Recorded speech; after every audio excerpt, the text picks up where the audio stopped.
bum. Bum bum. Bum bum. Bum bum. Bum bum. Bum bum. Bum bum. Bum bum.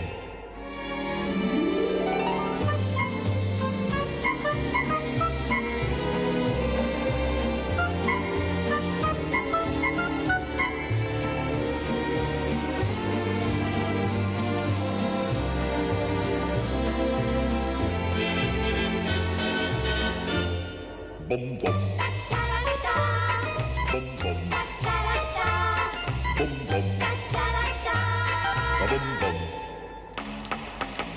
bum. Bum bum. Bum bum. Bum bum. Bum bum.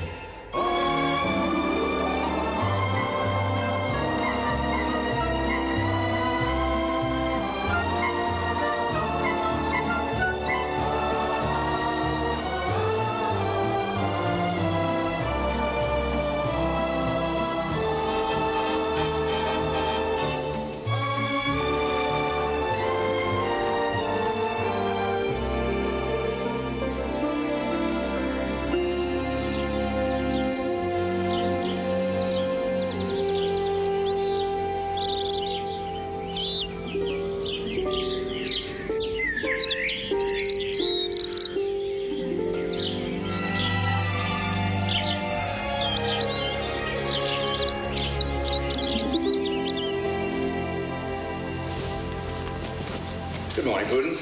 Good morning, Gerald.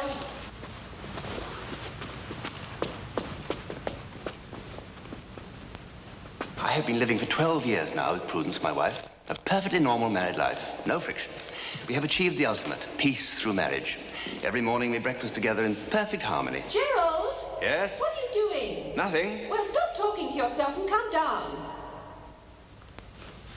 Well, almost perfect harmony. We have separate interests during the day, and of course we have separate bedrooms during the night.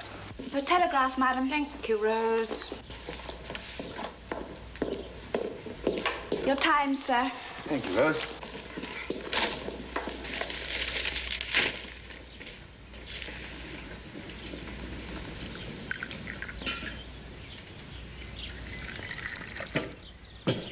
As you can see, a quiet, uneventful start to a splendidly normal day. Students of social behavior will tell you that you can always tell a really successful marriage by the gay and witty conversation at breakfast.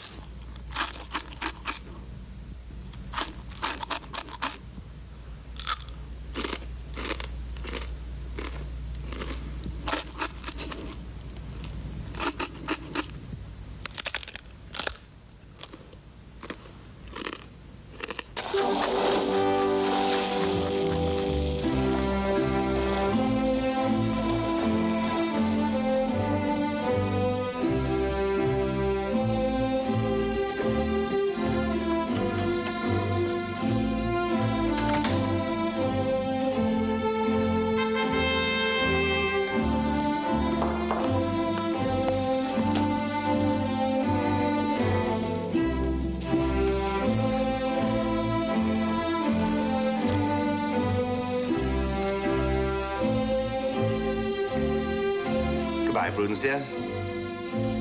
Goodbye, Gerald, dear.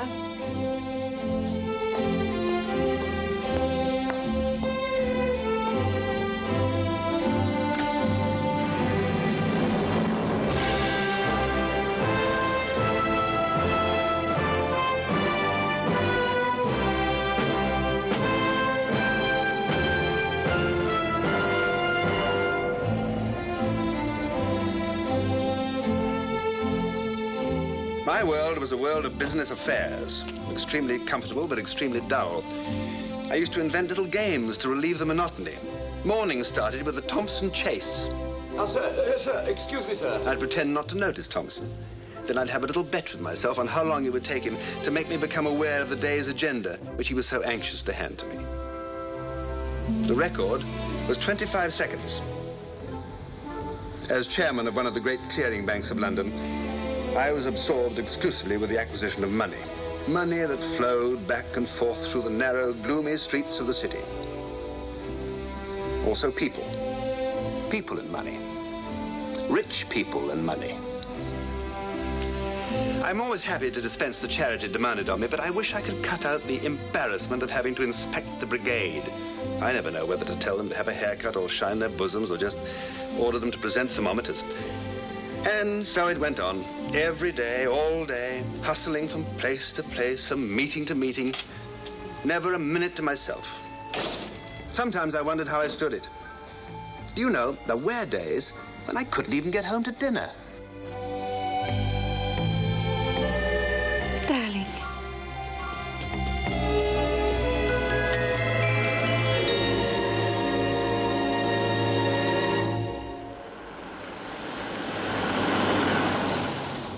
I suppose the whole thing really started with my brother, Henry.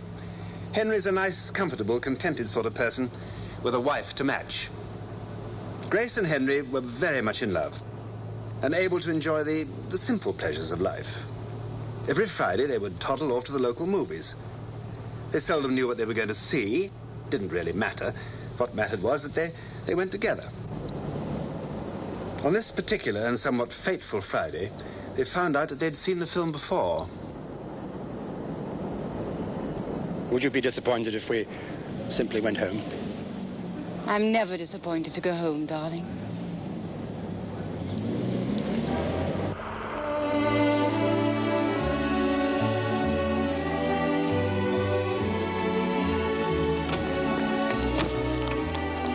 No, please. Allow me.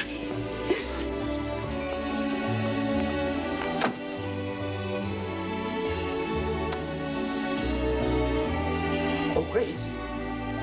Grace. I'll tell you what we do. We'll console ourselves with a bottle of champagne. And take it to bed with us. Splendid thought. Go and get it. I'll run a quick bath. Right.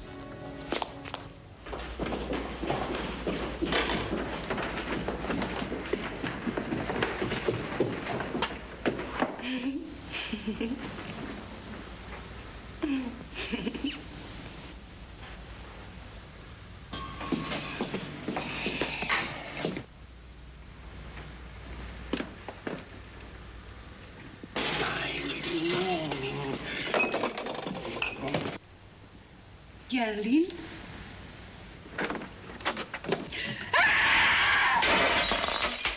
Geraldine! Mother! Really? Oh, sorry. Henry!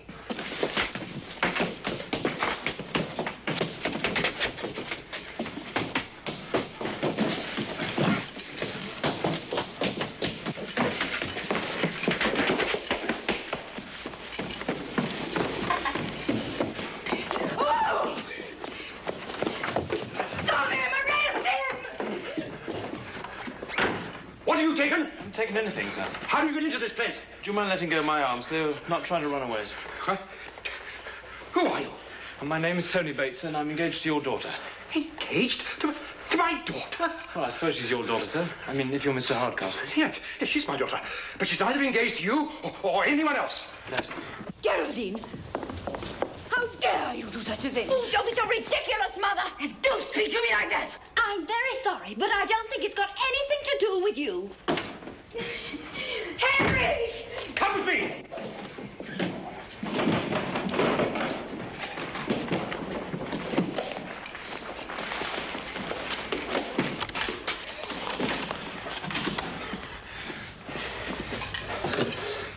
Close the door.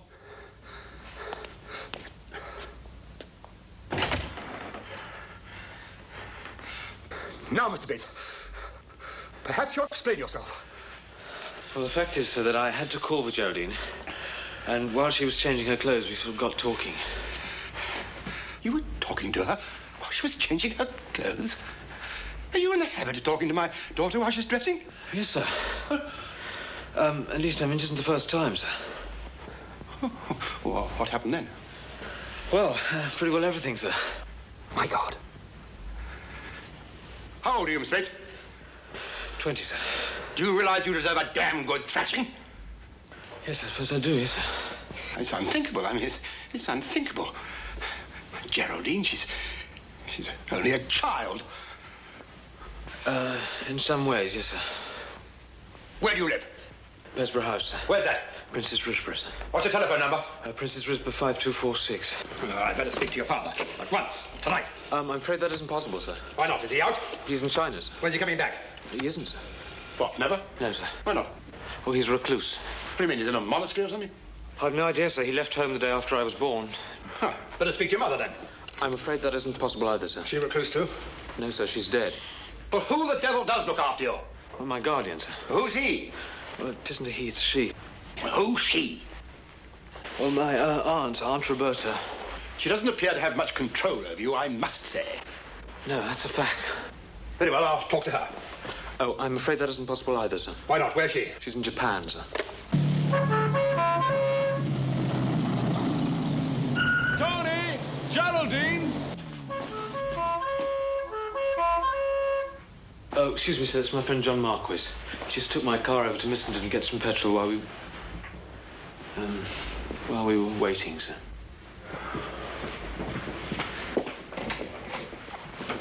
Mr. Bates, you'd better go. May I have a quick word with Geraldine before I... You may not. Go home. May I just say one thing, sir? What is it? I love Geraldine. I love her very much. I intend to marry her. You will be hearing, Mr. Bates, from my lawyers. Tony! Geraldine! You're not still at it, are you? I really am most frightfully sorry, sir.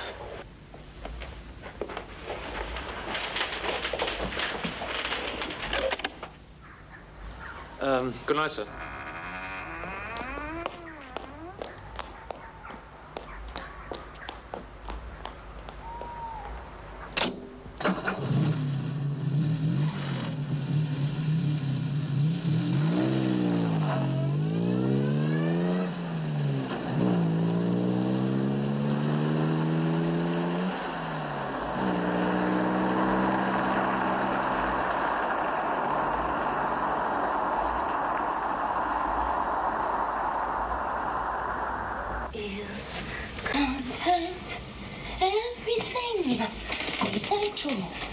For what you've gone to. Something okay.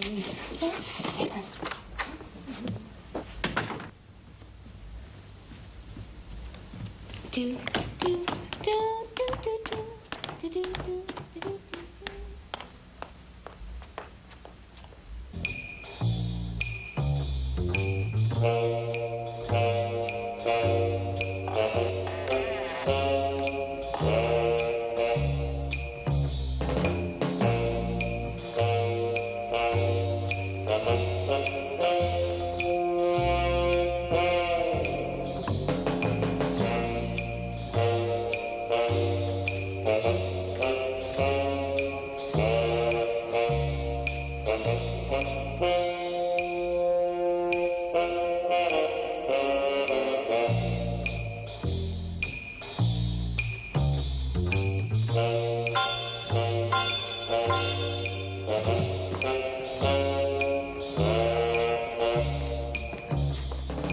Is Miss Geraldine down yet, Charmaine? Yes, madam. She's in the dining room. But see that we're not disturbed. We have something to discuss. Yes, madam.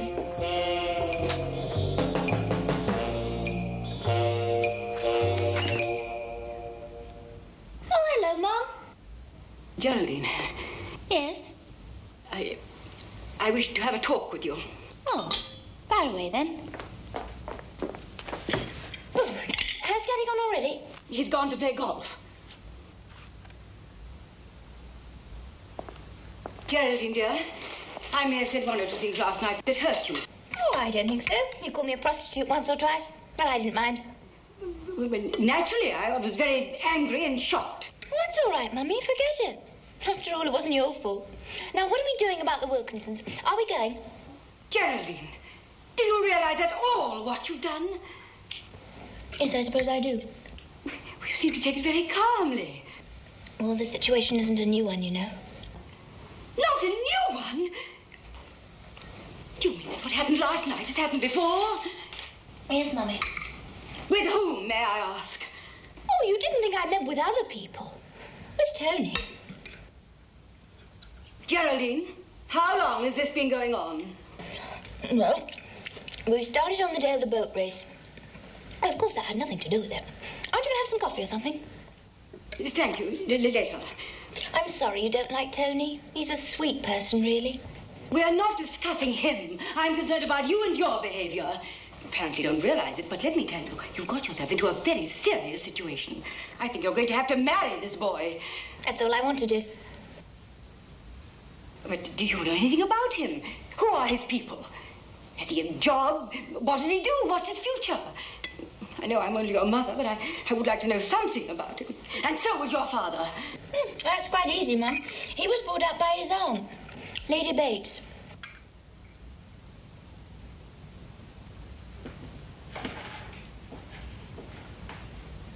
Lady Roberta Bates? Not Bates's marmalade? Yes, Mummy. Why didn't you tell me that last night? Well, it was difficult to tell you anything last night. You were so head up. But does the fact that he's Bates's marmalade make it any better? No, it does not. In any case, Geraldine, what you did was very foolish. The fact that he's rich tells us nothing about his private life. He's obviously very promiscuous. Tony's not promiscuous. As a matter of fact, he never made love to anyone before me.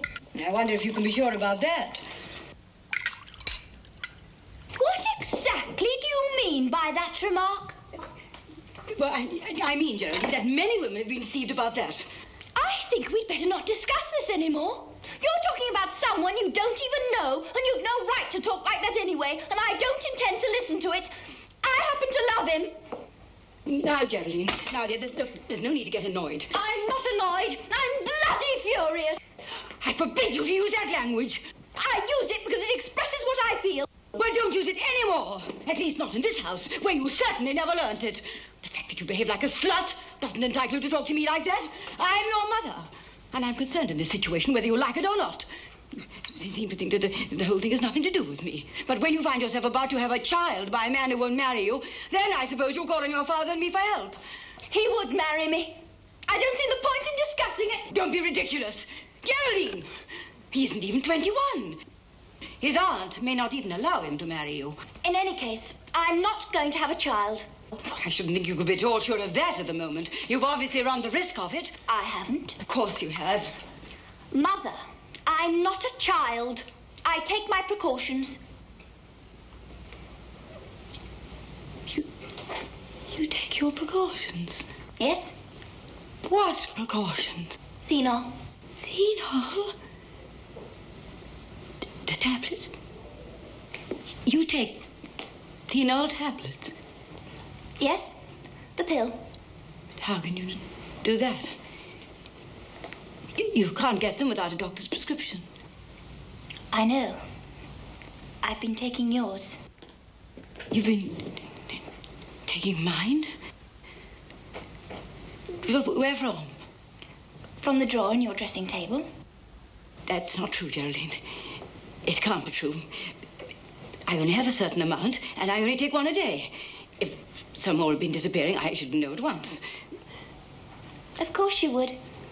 But you didn't, for the simple reason that I've been replacing them with aspirin.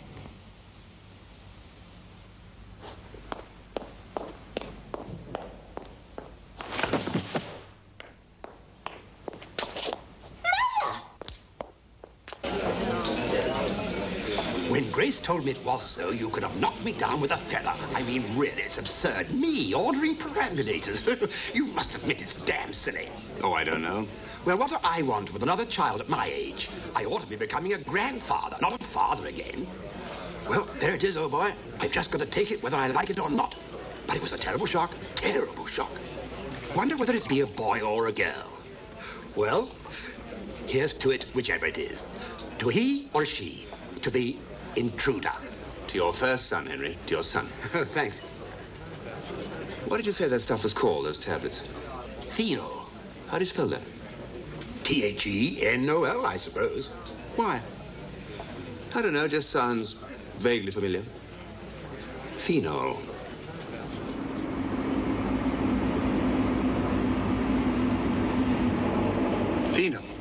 What'd you say, Gov? Nothing. Good God.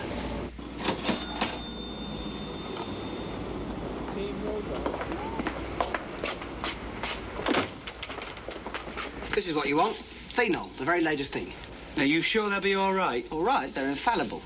Tell her to take one every evening without fail. Well, that might be a bit difficult. What's difficult about it? Well, I haven't actually, you know... I mean, to say she might not. Well, I mean, I can't go and ask her, take the pills before I... I see. What you need is a bit of the old-fashioned deception, isn't it? Yeah. Yeah. Look at this. Vitamin B tablets keep you fit as a fiddle. Now, all you've got to do is take the vitamin B tablets out of this bottle, put the phenol tablets in this bottle, and there you are. It's in the bag. Well, it's not in the bag. And don't forget to read the instructions. You're a bleeding genius. It's nothing. Half the girls in the village think they're taking vitamins. As a matter of fact.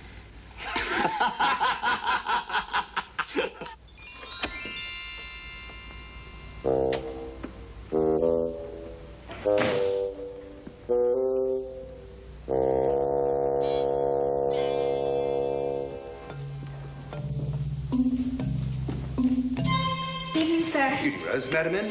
Yes, sir. Where is she? In the library, sir, watching TV.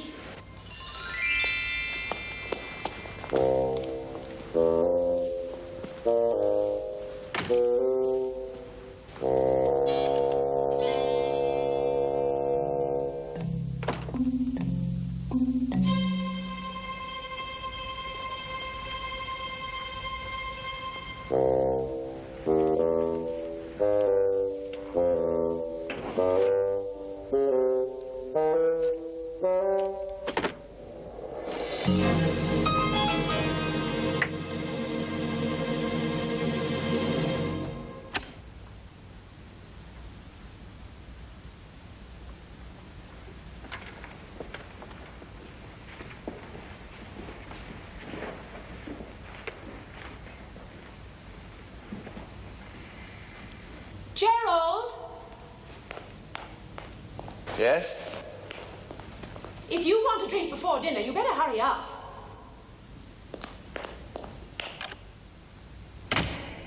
Yes, thank you, I will.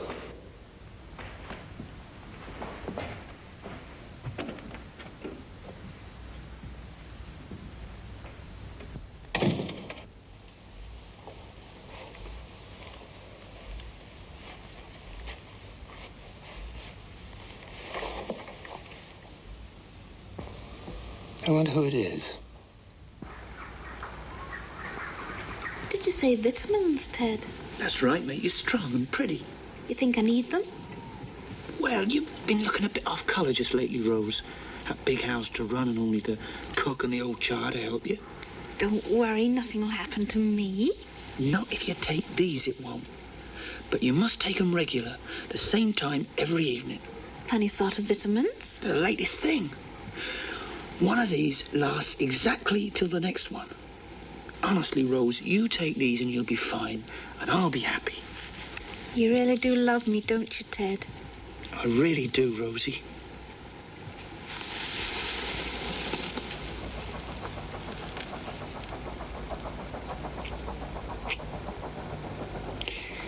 Why don't you take one now?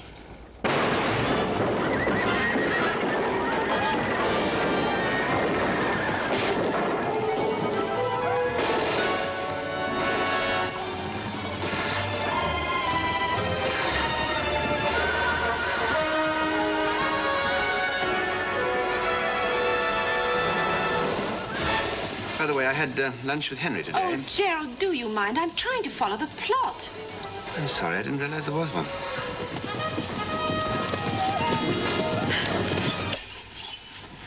I suppose you feel a Western is beneath you.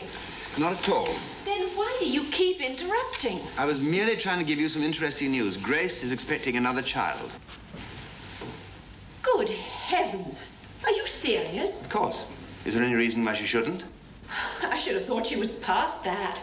Why are you always so uncharitable? She's no older than we are. Oh, I thought she was. What made you think that? I don't know. Her figure, I suppose. You must admit it's matronly. Don't matrons have children? I thought they did. Well, anyway, I'm sure I'm very pleased for them. And a little bit jealous? Yes. I should have liked to have children. 1, 2, perhaps. But not by you. You'd have made a very bad father. Would I? Good night, Gerald.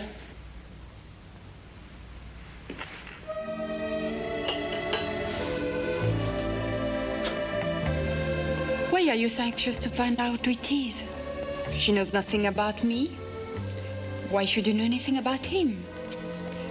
Unless, of course, you are going to divorce her at last. Well, why not? Don't imagine you're going to marry me. Once is enough. In any case, I'm not the marrying type. We'll find you some nice little cabbage to look after you. Thank you, that'll be lovely.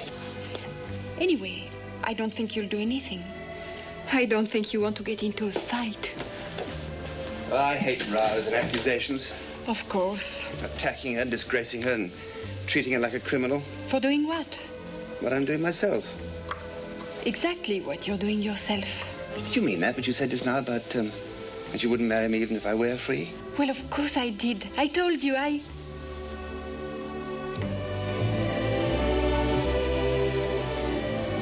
Well, maybe I would marry you.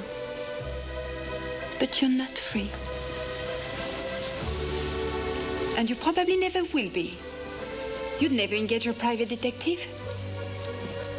You won't tell your chauffeur to watch her. You obviously won't open her letters. You won't have the telephone tapped, and you won't question her outright. All the same, I must do something. Of course, you could do what Geraldine did. What Geraldine did? Why not? You say she wants a child by someone else. You'd said at dinner you'd look after her financially. And you want a happy solution for both of you. I'm only trying to help. What Geraldine did?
Rose, it's you. I'm sorry, sir. I didn't know you were there. Yes, look, that's all right, Rose. That's fine.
Through a long and bitter winter, and with a plentiful supply of aspirin, I waited patiently for spring. It arrived at its romantic, blossom-filled best, to an explosion of flowers bursting brazenly out of fields and hedgerows. The countryside presented its brand new spring collection.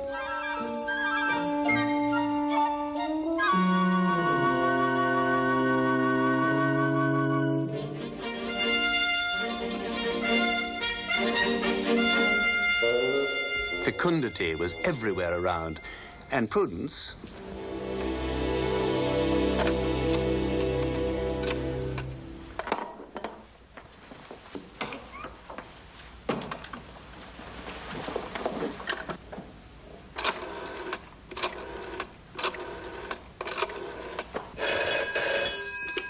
Hello? Oh, good morning, Miss Davis. Is he there?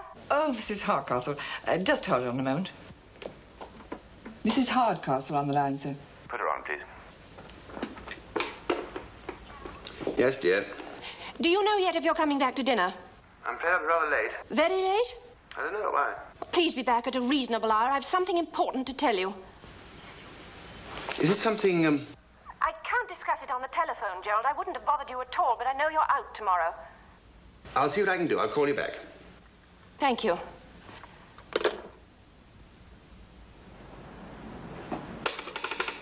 Give me a line, please.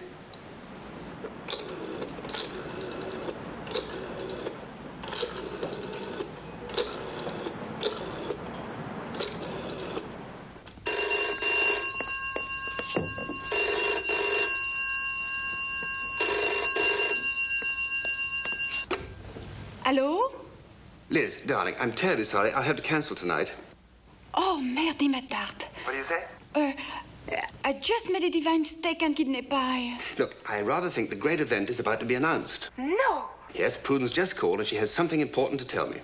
Go quickly. The pie will be wonderful cold. Right, I'll call you in the morning and I'll give you a full report. Okay. I'm back. Oh, good. Nothing wrong, I hope. Well, it is a bit serious, yes. You all right? Perfectly. Go along to your room. I've put the drinks in there. I'll be with you in a minute. I'll get something ready for you. Oh, yes, gin and tonic, please. Gin and tonic.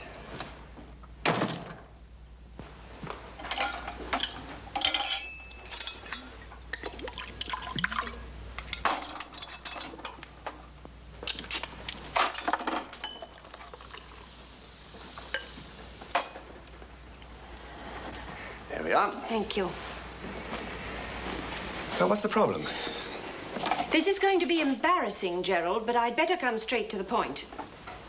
Far away. No need for us to be embarrassed, surely. Well, the fact is, I'm afraid the population of our little household is going to be increased. What do you mean? I mean that Rose is going to have a baby. Rose? Yes, dear, Rose. You may well look surprised. By whom? By Ted. By Ted? Well, she told me about it this morning. She was very upset, of course, but I'll tell you all about that later. The first thing is to decide what is to be done. Have you spoken to Ted? Oh, certainly not. That's your job. Good God. Yes, I didn't expect this of Rose. I'm disappointed. So am I. You'd better speak to Ted tonight. Oh, can't it wait till tomorrow? Well, in the morning you won't have time, and in the evening you're out. Yes, that's right. Miss, would you prefer to see him now or wait until after dinner? Oh, get it over. What am I supposed to say? He'll have to marry her. Does he want to? Well, that has nothing to do with it. He'll have to. Prudence, look, give me 5 minutes to change and then send him up. He's waiting now. Ted, come upstairs, please.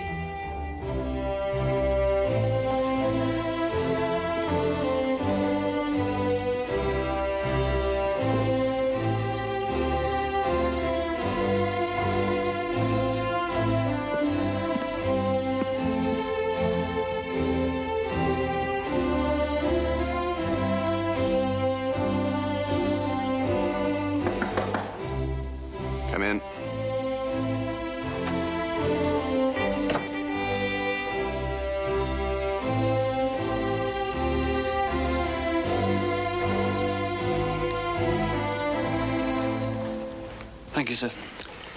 Well, Ted, you can take it from me that in the entire history of this world, no man ever yet had any pleasure out of a woman without having to pay for it. You'll have to marry the girl. But I'm ready to do that, sir. Fact is, Rose would make a very good wife, sir. I told her that, sir. Fine institution, marriage. I assume, sir, that after the regrettable incident which has taken place, sir, that Rose and myself will not be required any longer in our present position, sir. No, wait a minute. No, not so fast. We'll talk about that later. Oh, it's very kind of you, sir. You know, Ted, I should have thought you would have been smarter than this. After all, there are certain precautions one can take, you know. Oh, we took them, sir. They just didn't seem to be any good. What were they? Something called phenol tablets, sir. You mean that Rose has a supply of phenol tablets? No, sir, but I did, sir. Where have you been getting them from? The chemist, sir. Ferguson's? Yes, sir. On prescription? No, sir. The fact is, sir, Ferguson's dispenser's a very close friend of mine, sir. Oh, I see. Oh, you won't let it go any further, sir. I don't want to get him into any kind of trouble, sir. No, of course not. Oh, thank you, sir. So you've been giving these things to Rose, have you? Yes, sir. One a day, sir. That's the dose, sir. They really haven't done much good, have they? No, sir. Apparently none at all, sir. Yes, I won't be long. All right, Ted, you can go. Thank you very much, sir. I'd have a word with that friend of yours at the chemist if I was you. You know, he might have been giving you aspirin or something instead of the real thing. Well, that would be a very dirty trick, wouldn't it, sir? Yes.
Rose, please, don't do that.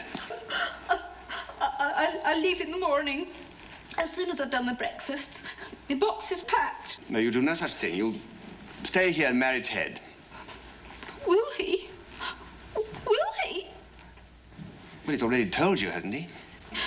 I can't believe it. Ted could marry anyone. Yes, but it's you he wants, Rose. Surely he's proved that, hasn't he? I'm so ashamed of the things I've done. The Lord will never forgive me. Well, he may later. In the meantime, I've suggested to Madam that we make a little flat for you over the garage. Oh, sir. Oh, we don't deserve it at all. May the good Lord's grace be upon you. Yes, well, thank you, Rose. And don't you cry any more. Rose, there's one thing I don't quite understand. Yes, sir? Why didn't those tablets prevent this? Tablets?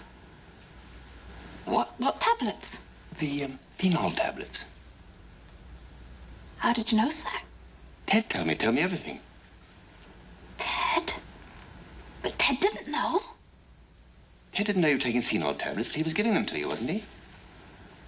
Ted was giving me vitamin tablets. Ted's a staunch believer in vitamins, sir.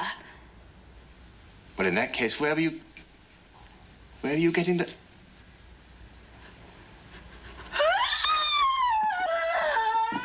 Now, stop it. Stop it. Rose, tell me the truth. Have you been taking Madam's phenol tablets out of her drawer and putting your vitamin pills there in their place? Have you? Oh, my God. I'm sorry, sir. I spoke to my friends, sir, at the chemist, sir. They were the real thing, all right. Then why did you tell Rose they were vitamin pills? Oh, well, I had to, sir. If I told her what they really were, she'd never have taken them. Never? Oh, no, sir. You sure? Never, sir. Absolutely not. Why not? Well, she's a very religious type, Rose is, sir. Absolutely forbidden. Oh, I see. You didn't tell her the truth, did you, sir? No, Ted, I didn't. Oh, thank you very much, sir.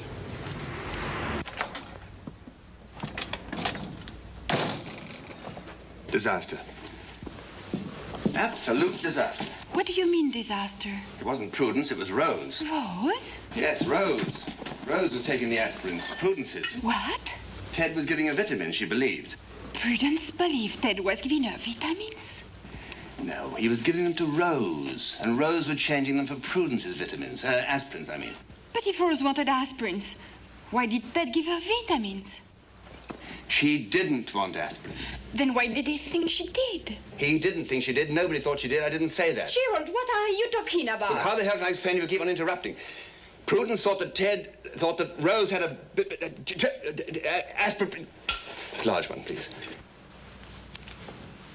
C'est ennuyeux, bien sûr, mais c'est pas très grave. English, dear, please.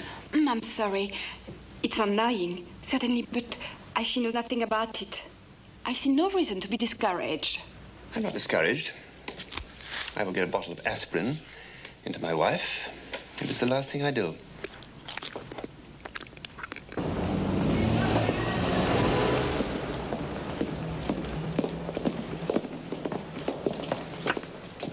Good morning, sir. Aspirins? Precisely. Bottle. Large bottle. Certainly.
Come on now, get back, please. Look, will you get back in the back there? Here, Mom, where do you think you're going? I'm trying to find Mr. Bates. Never heard of him. Well, I think he's likely to be found in what you so elegantly call the pits. Oh, yes? Well, you can't go there. Why not? No badge. No what? No badge. You've got no badge. Nobody gets into the pits without an official's badge. Well, how do I acquire an official's badge? I shouldn't think you do. Here, come on, get back. Come on, get back. Come back there. Here, take it. Oh, my God.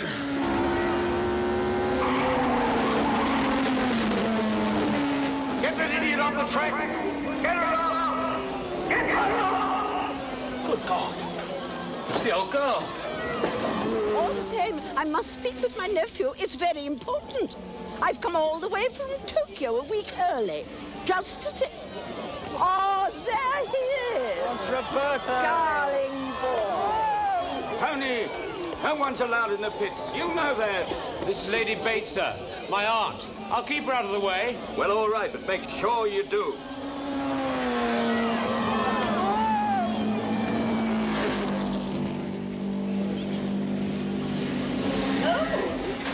So this is a pit? Auntie, over here. Oh, that's it. You mustn't get in the way.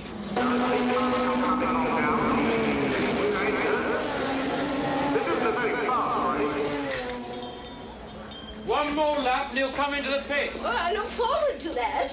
Now, what about this girl? I had your letter. She's marvellous, Auntie, absolutely marvellous. And you say you are going to marry her? You bet.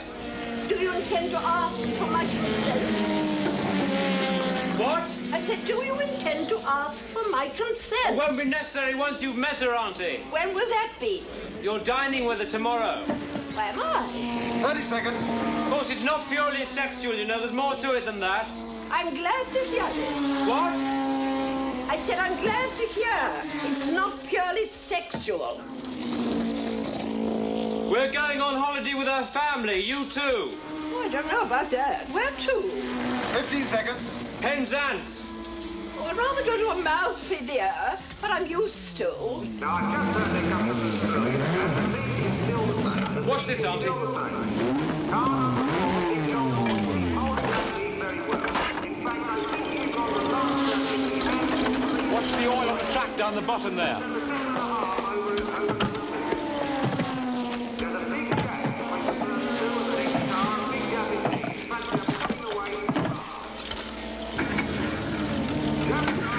Come on, Jim, faster. Hurry up there, Ed.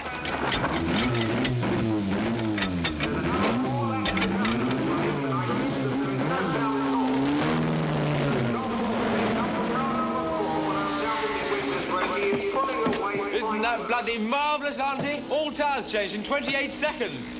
But why are the cars not fitted with proper tyres in the first place? Auntie, because...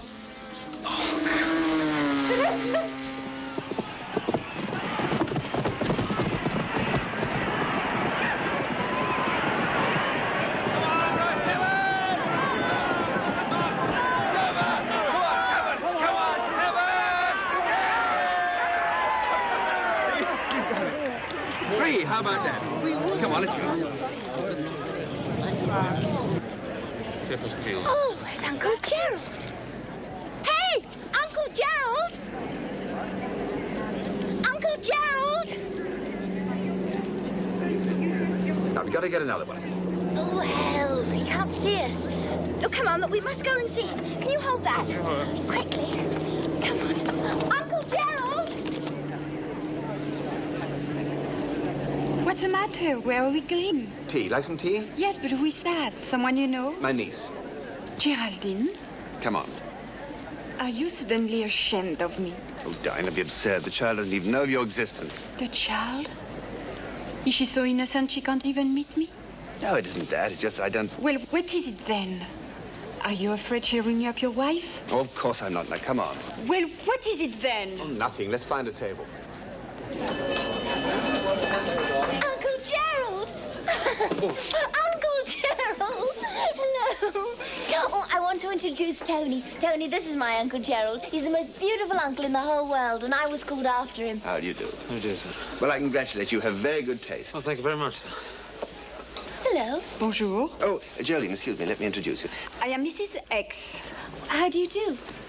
You won't have heard of me, but I have heard a lot of lovely things about you. Thank you very much, Mrs. The name is Mrs. Brett, Geraldine, dear. Mrs. Brett is my mistress. Oh, really? Oh, I'm so glad. I knew it would be somebody lovely. Oh, what a pity you can't bring her down to Cornwall with us. We're going to have a huge family holiday in a stuffy old hotel, all madly getting to know each other. We should probably end up fighting like leopards. Thank you, but I'm already going away with friends. Uncle Gerald, we must go. We're in a party. Bye-bye. Bye-bye, Mrs. Brett. Bye. Goodbye, Tony. Bye. Bye. She is charming, isn't she? Yes, she's charming. What are you going to do, darling, while I'm away? What do you think I'm going to do? What do you think I'm going to do? What about your friends? Which friends? Well, those people with the poodles. They are going on holiday too, like everyone else. In any case, they're not friends. They're acquaintances. Would you like to go away somewhere? Well, of course I would. And if you dare to bring out your checkbook,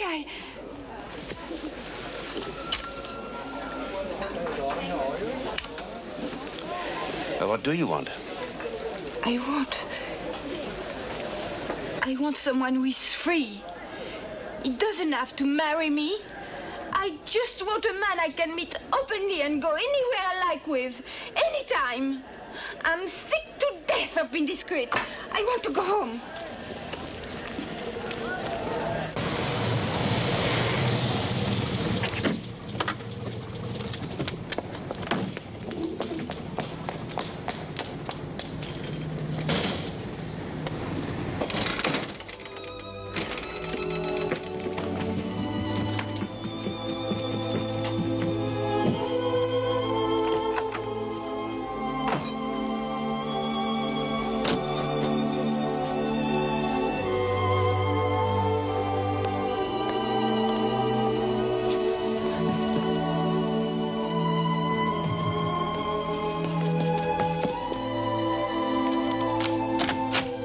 Don't be ridiculous. Go away.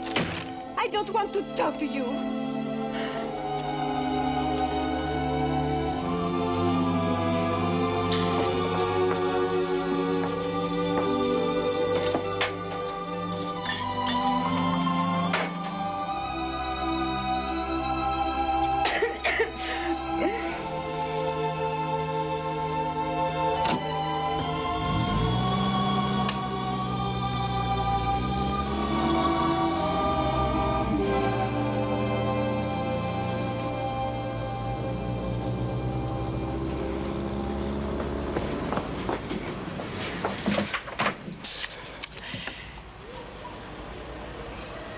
Dear Gerald.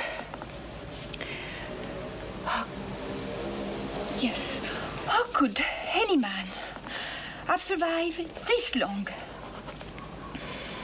Knowing nothing, but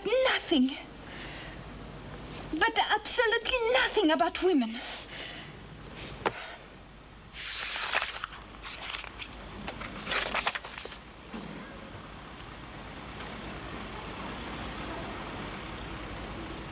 My darling, I'm sending this to your club. As I expect, it will be safer. The trouble seems to be that I have become a one-man woman. This is very difficult for me, because you are not able to become a one-woman man. It's not your fault, I know. I only speak of it because I can no longer bear the situation. If Prudence had become pregnant, things might have been different. But she has not. I'm going away. Don't try to find me. And please don't be angry. It's the only way I know. Look after yourself. I love you. Elizabeth. What are you going to have? All right, I've seen you for a long time. All right, then you've been to show again. Yes, I'd like to.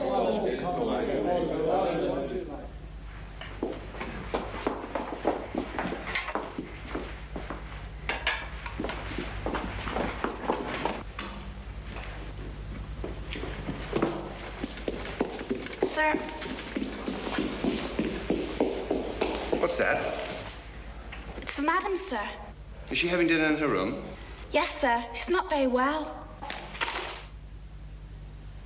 Not well? No, sir. Nothing serious? She won't eat, sir. Hasn't eaten a thing all day. Nothing? Won't touch a thing. I'll tell you what you do, Rose. You give that to me. I'll try to persuade her. What do you say? Bum, bum. Bum, bum. Bum, bum. Bum, bum. Bum, bum. Come in, Rose. Bum. Bum, bum. Bum, bum. Oh, it's you. Prudence, dear, what's the matter? Oh, it's nothing, dear. Nothing serious. I just don't feel up to scratch. What's that? Your tray. Oh, but I don't want anything. I told Rose. Oh, Rose thinks you ought to try. No, I couldn't possibly. Well, she said you haven't eaten anything all day. Well, I'm just not hungry. Oh. Have you got a pain? Well, yes, a little. Just here. It's nothing. That could be appendicitis. If you took a little more interest, dear, you'd remember that I had my appendix out when I was 10. That's right, I forgot. I must get a new cold compress. Let me. No, Gerald, dear, just take that tray away. The mere sight of it is nauseating. Right away, dear.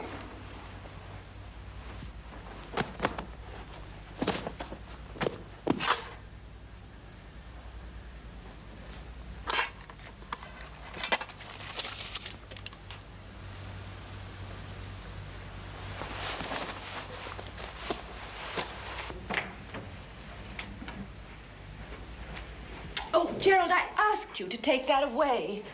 You should try, Prudence, dear. It's salmon. You know you love salmon. I couldn't touch a thing, really. It's poached. Ugh. But you get so weak. Oh, please, please don't talk about food. Well, maybe you'd like something else, an omelette or something. Well, if you don't feel better tomorrow, you'll have to see the doctor. I saw him yesterday. You did? Yes, Ted took me up in the afternoon. What did he say? It's nothing serious. He's just making some tests. Now, do go down and have your dinner, and I'll try to sleep a little. Sleep well, dear. And if you want me, I'll be downstairs.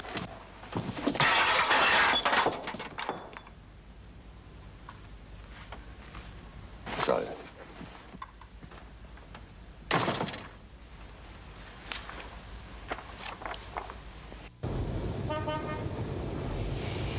Is it the first time, Ted? No, sir. I took her up twice last week, sir. Twice last week? Yes, sir. To the doctor's? Yes, sir. Twice, you say? Yes, sir.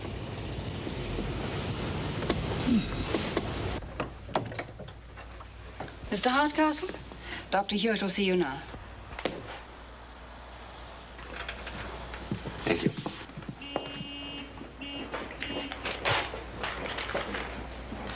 How do you do? How do you do? Do sit down. Thank you. Dr. Hewitt, you don't know me, but my wife is a patient of yours. As you know, for the past few days, she's not been too well. And last night... Your wife? Yes, Mrs. Hardcastle. Prudence Hardcastle. Oh, yes. Of course. I know who you mean. I saw Mrs. Hardcastle about 14 months ago, Doctor. A year ago in May. And who did we send her file to? Dr. Morley, wasn't it? Yes, Doctor. Give him a ring and see if he's free now. He's just around the corner, 50A Wimpole Street. Oh, well, that's very good of you. I do hope there's nothing seriously wrong. No, I don't think so. I just wanted to make sure. That's why I wanted to talk to you. I had no idea if my wife had... Oh, please don't worry about that. I mean, patients do change their doctors from time to time. I'm only sorry that I can't help you. Thank you very much.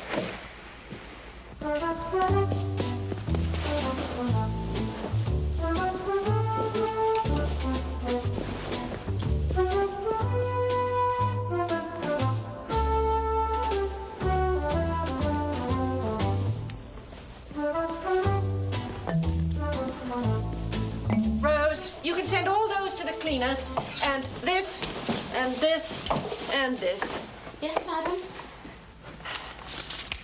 Oh, and, Rose, send my blue dressing gown, would you? It's on the back of the door in the bathroom. Yes, madam.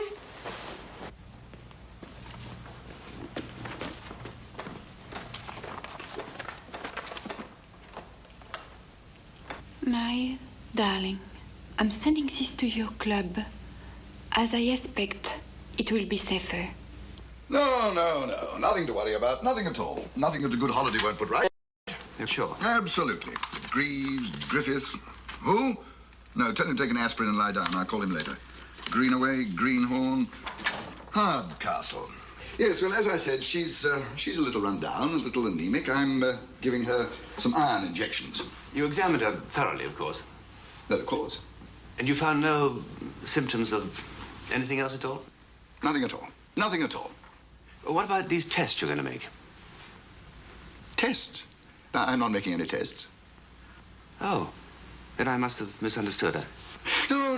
Take her away. Give her a thumping good holiday. She'll be as right as rain. Well, we are supposed to go next week if she's well enough. Really, that's curious. Curious? Why? Nothing. I was just thinking, didn't the same thing happen last year? Last year? Yes. Did your wife go away with you? No, that's true. Oh. Oh, yes, that's true. She was ill for 1 week before, and it was a fortnight before she could join me. Yes, I see. I suppose that's it, then. Yes, well, women are complicated creatures, Mr. Hardcastle. I sometimes think that the easiest way of dealing with them is to find out what they want and then arrange for them to get it. Yes, well, I've been trying to do that since April, Dr. Morley. Good evening. Thank you very much. And the next, please. Yes. Do you mind if I stop at the chemist, sir? Why? I have to collect something for Madam, sir. What? Some medicine, I think, sir. What medicine? There's nothing wrong with her. Oh, I don't know what it is, sir. I left the prescription there this morning, sir. All right, we'll stop. So...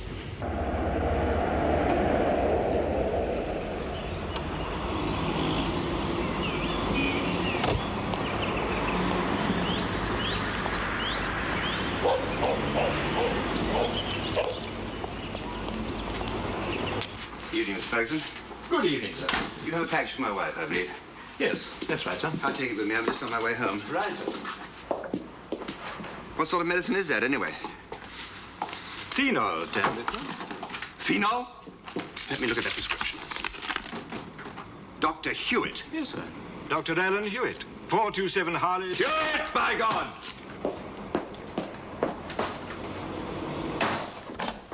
Oh, yes, of course I know who you mean.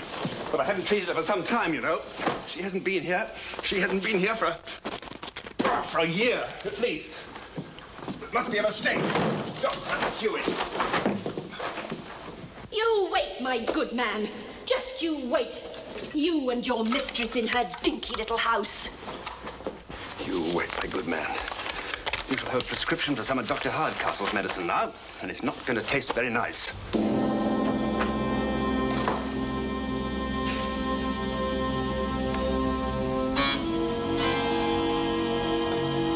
Oh, you're there, are you? Yes, I am. Did you have a good day? Yes, thank you. Did you? Yes, thank you. Let's go down then, shall we?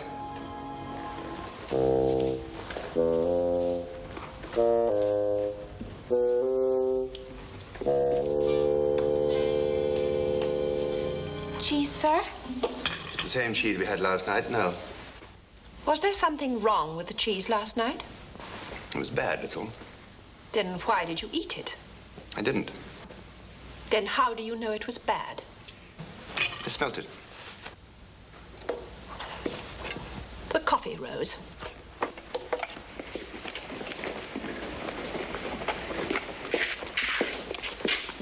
I see the Tate Gallery has been swindled again. Swindled? Swindled out of what? Fools have paid £100,000 for Picasso. Oh, and you think that's a swindle, do you? Of course, I don't pretend to know anything about it, but even if it's a good painting, which I beg leave to doubt, it couldn't be worth that. You don't know anything about it. Why discuss it? I'm not discussing it. I just wish that somebody would tell me what the devil it's supposed to be. Are you asking me? If you think you can explain it, yes. Yes, I could, but I doubt if you would understand. Why? Because it's the first time I've seen a horse with both eyes on the same side of its face?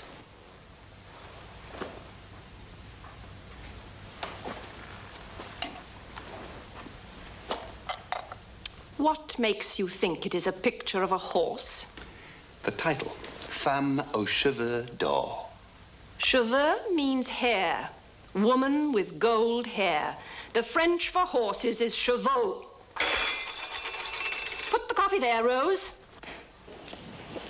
Well, I still think it looks more like a horse than a woman. Possibly you understand horses better.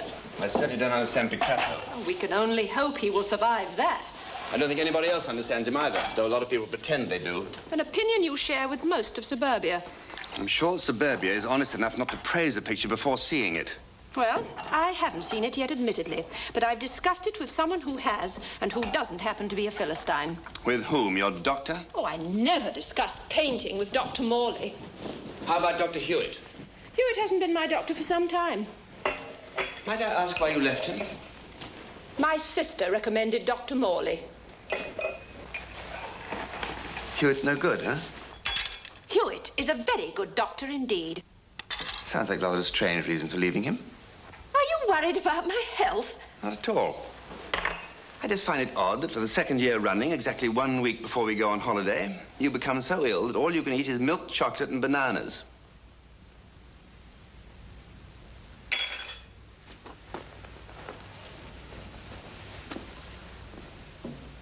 I think I ate a perfectly reasonable dinner tonight. I expect a relapse tomorrow. Oh? Why? So that you can pack me off to Cornwall with the family while you, on your doctor's advice, spend 2 weeks in the south of France before you feel well enough to join us. I suppose you have some basis for these insinuations. Yes, I have.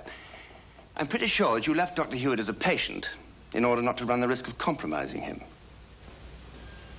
You speak as though you had evidence of some kind. I have. I happen to know that Hewitt has been giving you prescriptions for what is known as the pill. Gerald, give that to me. Oh, no. I will need that later. No doubt you can easily get another one. What do you intend to do with it? Is he married? No.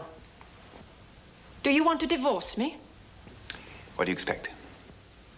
Do you imagine you're going to cite Alan Hewitt? What else can I possibly do in this sad state of affairs? Oh, why do you have to be so sanctimonious about it? Are you so stuffed full of virtue yourself? We're not discussing me, my dear. No, not yet. We're damned well going to very soon. Well, maybe, but in the meantime, would this fellow be willing to marry you? The question is not whether he would be willing to marry me, but whether he wants to. And the answer is that he does. But he's not going to. Not now. Not unless you and I find some other way of obtaining a divorce, because you are not going to cite him. What makes you think that? Because he's a very good doctor, a Harley Street specialist, and it might damage his career. Damage his career? Oh, we mustn't do that, though, must we? No, we mustn't. And I shall see that we don't. How?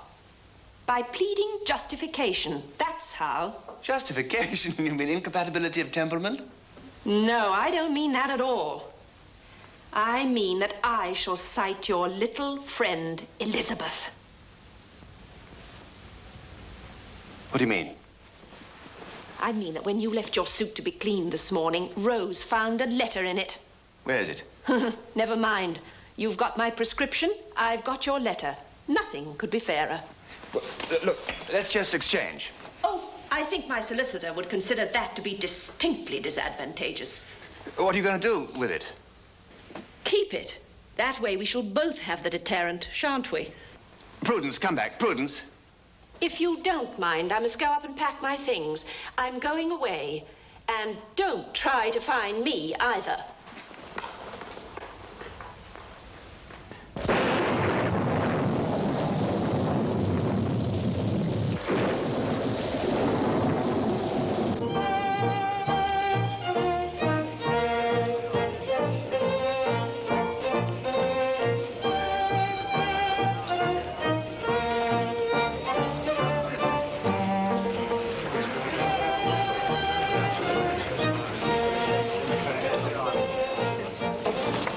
Have you been here before, Lady Bates? No, this is my first visit, and it'll be my last. Oh, really? Don't you like it? Why should I like it, Mr. Hardcastle? The weather's foul, the bedrooms are unheated, and the chef is merciless. Good evening, milady. I hope you're looking forward to your dinner. Thank you, Mr. Tell. Everyone is entitled to hope. Well, it's a jolly good little band, anyway. Ah, there they are, drinking already. That's a good thing. Come and sit down, Lady Bates. Your nephew's found a wonderful wine for you. Darling boy, you're not entirely useless, are you, dear? What a dreadful day. And what a place of contrasts.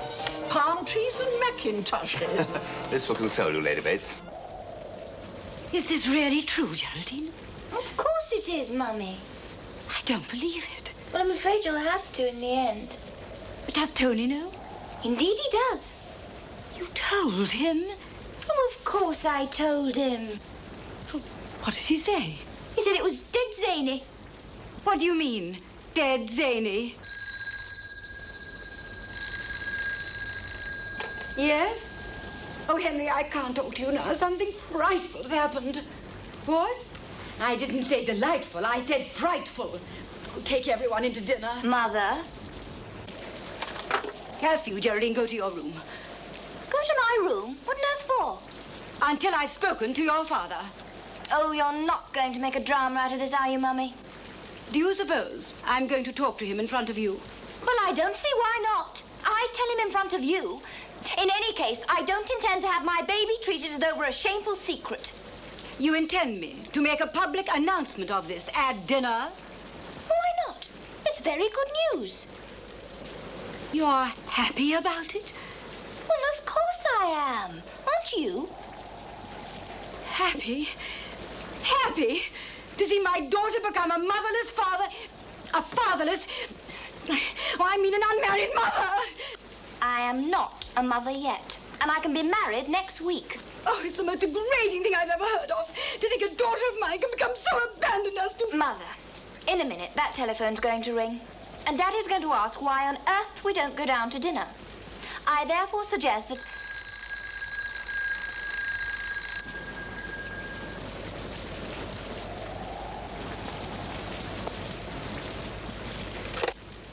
Hello? Yes, hello, Daddy. Yes, we're coming now. Yes, I'm sorry we're late. Mummy's been having a little trouble with her crinoline.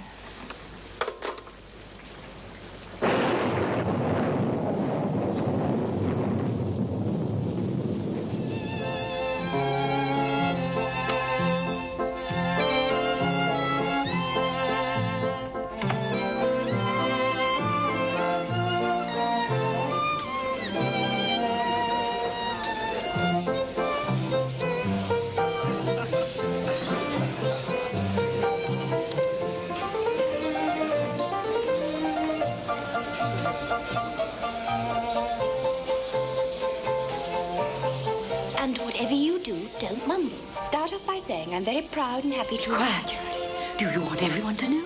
Yes, Mummy. Oh, there you are. Where have you been? Your husband's been... What the devil you two been doing? Where have you been? Father? Yes. Mummy's got some very important news to tell you. Oh, yes. What is it, my dear? Go on, Mummy. Get it over. Look, shall I tell them? I want to propose a toast anyway. I ordered this wine specially. Yeah, yes, well, what is it? Krug, 1959. Yes, I know that. I mean, what is the toast? I'm very proud and happy to announce... Come on. I'm very proud and happy to announce that my daughter is expecting.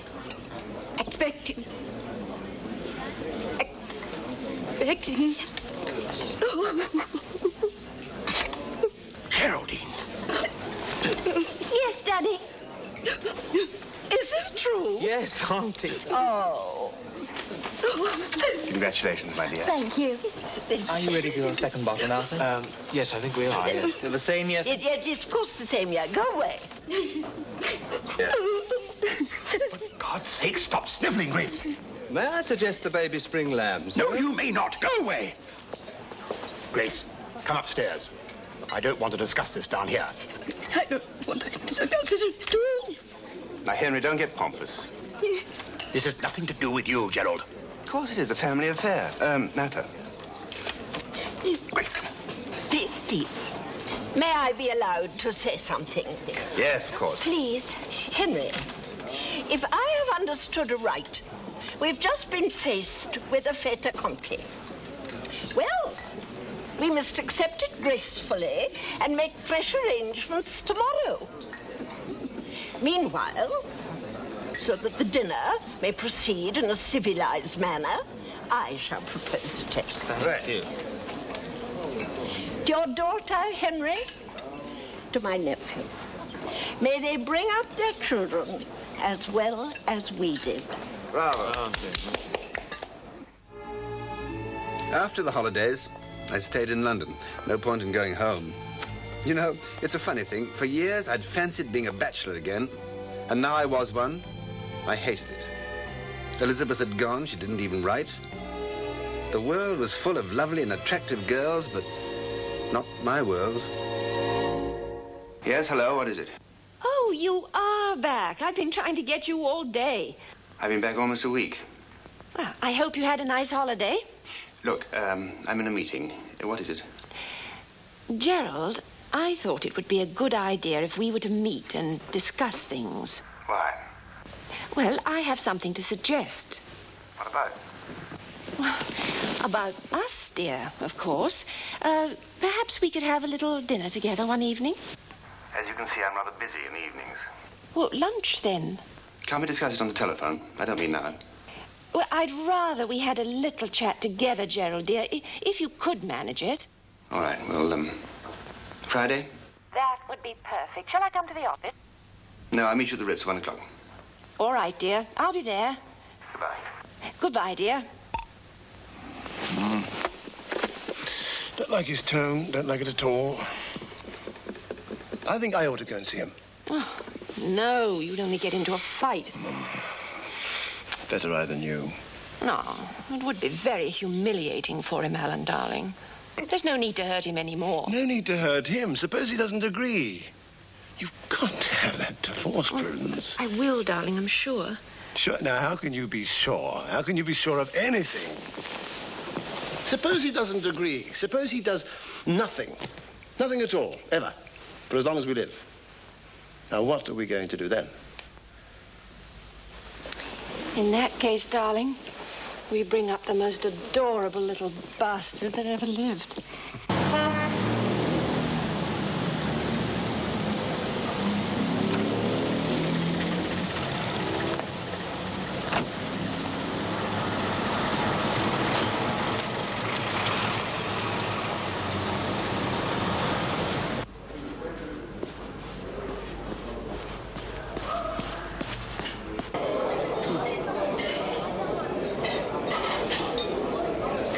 Like a drink? Oh, yes. Yes, thank you. I'll have a dry martini, please. Oh, thank you. You're looking well, Gerald. I'm glad. I was just thinking the same about you. What do you want to talk about? Oh, let's order lunch first. There's plenty of time. I don't know what makes you think that. You're 20 minutes late and I have an appointment in the city at 2:15. Dry martini, madam. Oh, thank you. Well, it's about the question of divorce, Gerald. Look. I can easily give you evidence. Evidence about you and Hewitt? But there's no need for his name to be mentioned. Just an hotel bill, me, and a stranger. That's all that's necessary. He could be very discreet. One just plays gin rummy all night, I'm told. Are you ready to order, madam? Yes, I'll have some cold salmon and salad. Anything before it, madam? Vichyssoise. And for you, sir? Grilled sole, nothing else, sir. Well, all this card playing, whose reputation is that designed to protect? Mine or Hewitt's? Oh, both. You'll be the guilty party, then? Well, officially, yes. But that needn't make any of us feel morally superior to the others, need it? After all, Gerald, darling, life is very difficult for everyone, isn't it? We all want happiness. You too, I think. I should like you to find it, Gerald. I should like you to find someone who could give you everything you want. Love, happiness, children even. You once said that I'd make a very bad father. Well, you didn't take me seriously, did you? Why shouldn't I? Oh, Gerald, when a woman is having a row with a man, she's entitled to say anything that comes into her head. That's only fair. I better take another look at the book of the rules. Wonderful. Thank you, sir. Anyway, about the divorce. Why in such a hurry all of a sudden? Oh, I didn't say I was in a hurry. You still want to marry him? Well, of course. But why don't you wait a while? Why don't you have a trial period like we had? Well, it didn't help us much, did it? No. Still, it's not as though you're going to have a baby or something, is it? No, it isn't. But supposing I were, what would you say then? I don't know what I'd say. I know damn well what I'd do. I'd get out my old service revolver, clean it, and blow his bloody brains out after what he did to me. Well, wouldn't a divorce be more practical? Look, I don't want to talk about a divorce today. Let's talk about something else.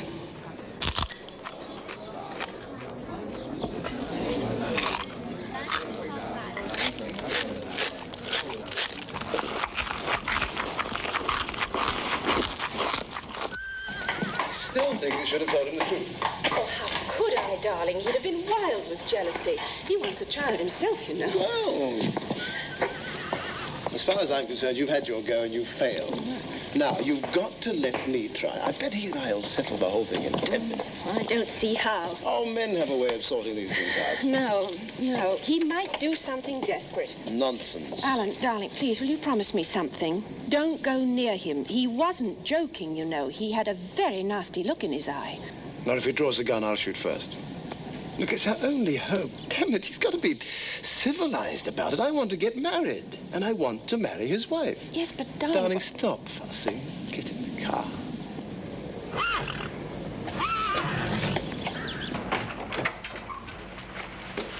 Miss Fraser, come in, please. Take a letter. Good morning, Doctor. Gerald Hardcastle. Hardcastle and Company. It's in Lombard Street. Dear Mr... No, dear Sir. Dear Sir. I have come to the conclusion that it would be a very good thing for you and me to have a brief meeting, as I have something of great importance to discuss with you. Perhaps you will signify a convenient time and place. Take a letter, Miss Davis.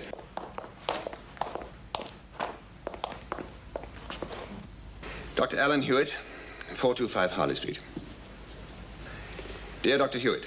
No. Dear Hewitt, I find your suggestion that we should meet somewhat surprising.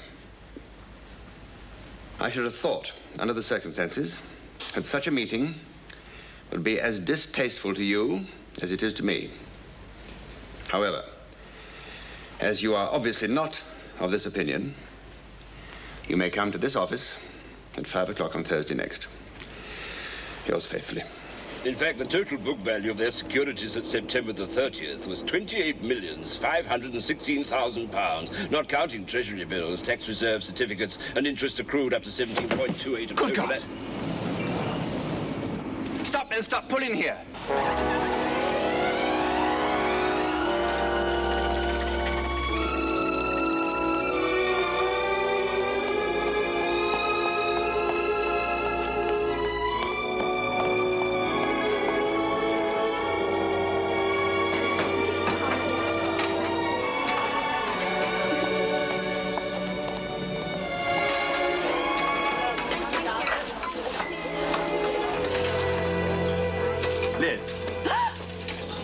Gerald, how did you know I was back?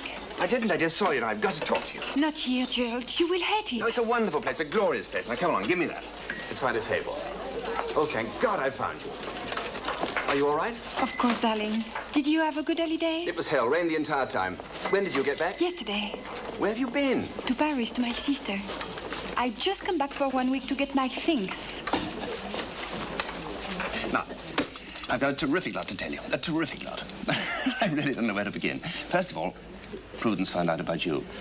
C'est pas possible. She did, but I found out about hers, too. No. Mm-hmm. Who was it? A doctor, damn it. A man called Hewitt.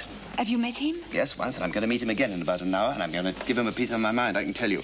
Sending me all those damn great bills while he was... Well, anyway, the main thing is he wants to marry her, and she wants to marry him, too. So, Liz, I can get my divorce now. Are you going to? Oh, why not? Why not?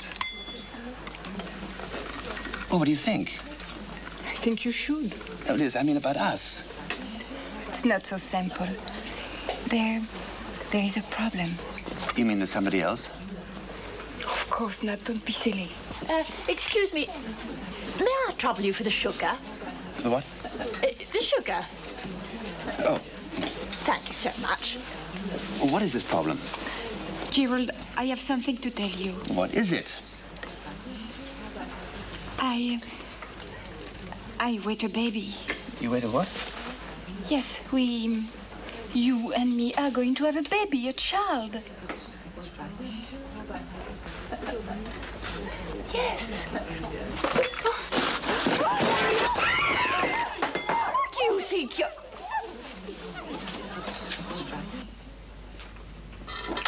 Miss Davis, when Dr. Hewitt comes... Mr. Hardcastle. Dr. Hewitt, my dear fellow, you must forgive me. I couldn't get away. Come in. Come into my room.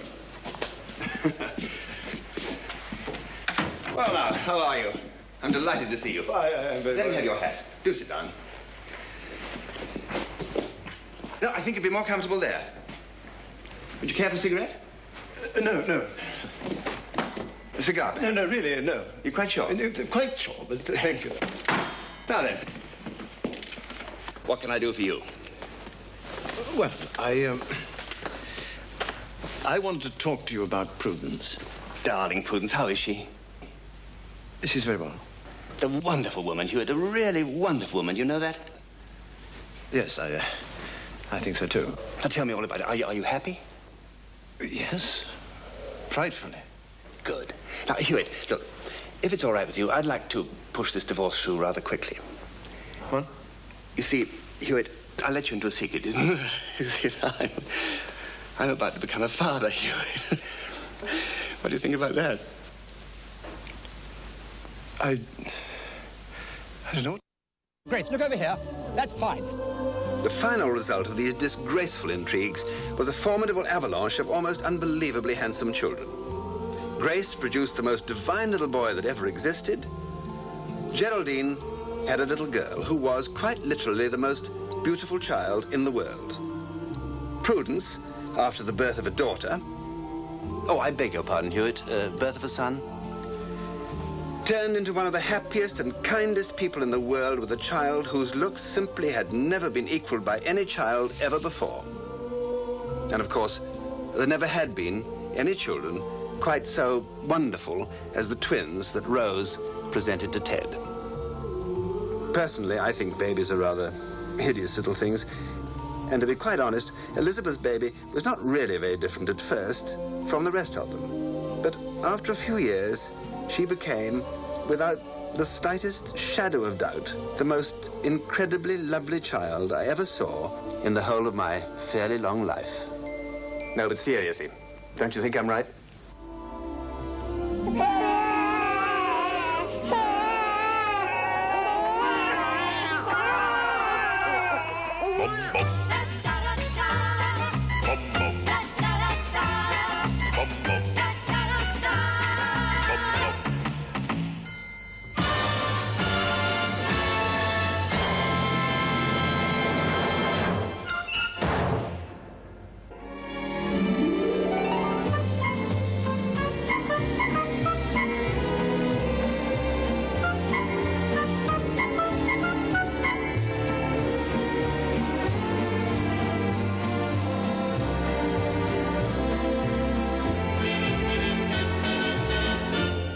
Bum, bum.